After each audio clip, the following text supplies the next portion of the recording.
Pois é, olha só, aconteceu ontem aqui em Cascavel uma campanha de conscientização sobre os cuidados com a saúde dos rins. Afinal, dia 9 de março é o Dia Mundial do Rim.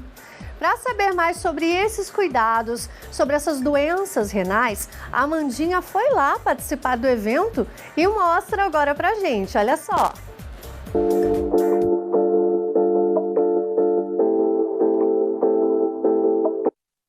Dia Mundial do Rim. Mas o que será que esse órgão tem de tão especial para ter até um dia dedicado a ele? É isso que a gente vai descobrir agora conversando aqui com a doutora Rúbia. Boa tarde, tudo bem? Boa tarde, Amanda. Tudo bem e você? Tudo certo. Então vamos lá, explica pra gente. A gente sabe assim, o rim é o órgão que é responsável por filtrar o sangue, enfim, mas é uma explicação muito superficial, né? Qual que é a função do rim, então, no nosso organismo? Ah, que legal, ótima pergunta. Os rins, como você disse, são os órgãos responsáveis pela filtração do nosso sangue, com isso conseguem eliminar as impurezas, mas não é só isso, Amanda, ele é responsável pelo controle da pressão arterial, por isso que as pessoas que perdem o funcionamento renal viram hipertensas, ele é responsável por produzir hormônios que vão controlar a anemia, regulam o metabolismo do cálcio no sangue, do nosso fósforo, que são tão importantes para o nosso osso, né, para a nossa saúde dos ossos.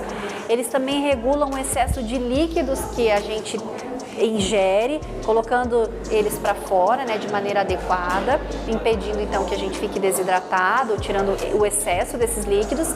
E ainda por cima, eles são responsáveis pelo controle dos ácidos, da acidose do nosso sangue. Então, uma série de coisas, e sem falar que eles também estão funcionando em conjunto com outros órgãos, por exemplo, o coração. Então, o funcionamento desses rins vai permitir que, por consequência, coração, rins, cérebro e outros órgãos funcionem bem também. E para a pessoa desenvolver um problema de rim, ela precisa ter tipo um histórico familiar, alguma coisa nesse sentido? Ou qualquer pessoa está sujeita de acordo com hábitos, por exemplo? Perfeito.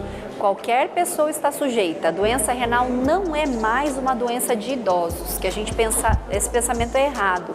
Nós temos doenças que acometem os rins, que são doenças que acontecem principalmente em indivíduos jovens. Por exemplo, o lúpus. O lúpus é uma doença que acomete mais mulheres na sua faixa etária jovem e que causa uma inflamação renal, podendo levar à perda do funcionamento desses órgãos. Existem algumas doenças inflamatórias, autoimunes também, como o lúpus, que também causam inflamação e perda do funcionamento desses órgãos. Aí vamos para as mais comuns: diabetes, hipertensão, as doenças do coração, hábitos de vida como, por exemplo, o tabagismo, o sedentarismo, a obesidade, tudo isso vai levando o rim a um funcionamento, uma sobrecarga no seu funcionamento e a perda da função aí ao longo dos anos. E quais são os sintomas para a pessoa que está em casa? O rim, ele dá sinais de que tem algo de errado? Você pode identificar alguns sintomas que, putz, talvez eu esteja com algum problema renal, preciso procurar ajuda. Como que a pessoa pode ficar sabendo? Amanda, é um problema porque muitas vezes é assintomático, né? Os indivíduos, eles não apresentam sintomas a menos que tenha sido perdido boa parte do funcionamento renal. Exceto algumas vezes em que nessa população jovem pode aparecer um inchaço, né? O edema, que é o inchaço que vem no corpo todo, alterações na urina, como por exemplo espuma na urina, uma coloração mais avermelhada, que pode dizer que tem sangue nessa urina. Fora isso, a menos que ele esteja muito prejudicado, aí vão começar a acontecer sintomas como perda de peso, dor na barriga, enjoo, fraqueza, falta de apetite. Então, tudo isso pode ser doença renal. E hoje aqui a gente está vendo nessa ação que foi promovida justamente por conta do Dia Mundial do Rim. O pessoal está fazendo exame de sangue, está passando ali pelas orientações. Então, assim, como que eu faço para diagnosticar uma doença renal? Boa pergunta também. É o exame de creatinina. A creatinina é um marcador do funcionamento renal. Quanto mais elevada ela estiver no sangue, menos os rins estão funcionando. Em conjunto com isso, o exame de urina simples, ambos estão disponíveis na rede básica de saúde, que são fáceis de ser feitos, baratos e que vão monitorizar então o aparecimento dessa doença. Qualquer alteração em um desses dois exames, Amanda, pode falar a favor de doenças renais. E hoje aqui na ação, no Dia Mundial do Rim, em Cascavel, a gente está dosando a creatinina da população para verificar o funcionamento renal, então, desses indivíduos. Na minha família eu tenho um histórico, muitas pessoas com problemas renais, então eu sempre ouvi dentro de casa, por exemplo, não pode comer determinado tipo de comida, não pode ingerir muito líquido. Então, para quem já tem um problema, como que é a alimentação, algum tipo de prática que a pessoa não pode mais fazer, algum cuidado necessário? Certo. A partir do momento que a doença renal crônica foi diagnosticada, a gente vai precisar ter alguns cuidados. Esse cuidado se chama de tratamento conservador da doença renal e ele funciona muito bem. Por quê, Amanda? Porque ele vai impedir ou vai retardar que a doença renal crônica apareça, ou seja, que a perda completa do funcionamento renal aconteça.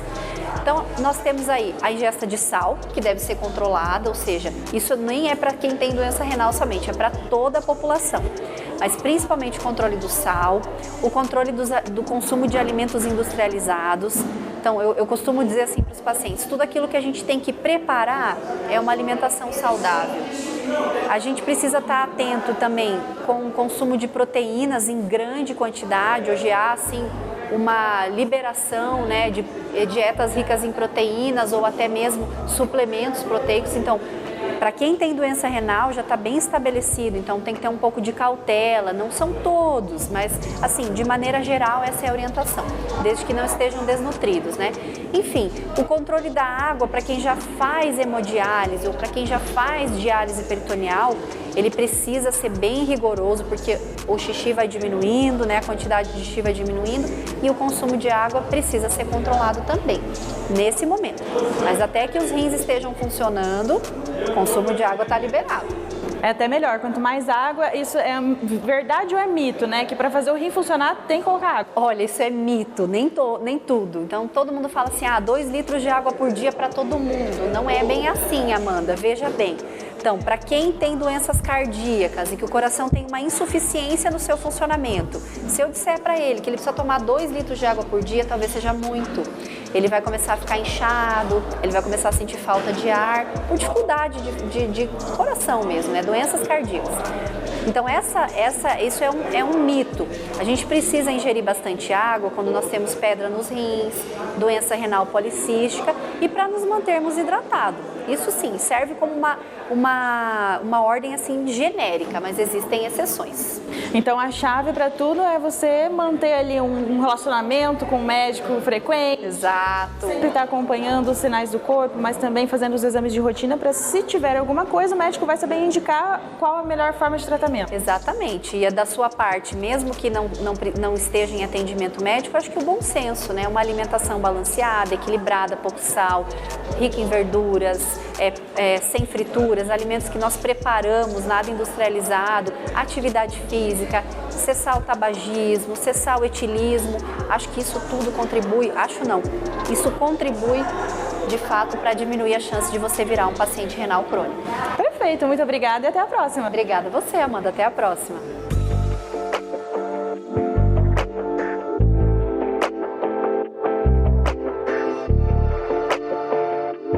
Bom, não basta vir só aqui para fazer entrevista, né? Tem que participar e dar o exemplo também.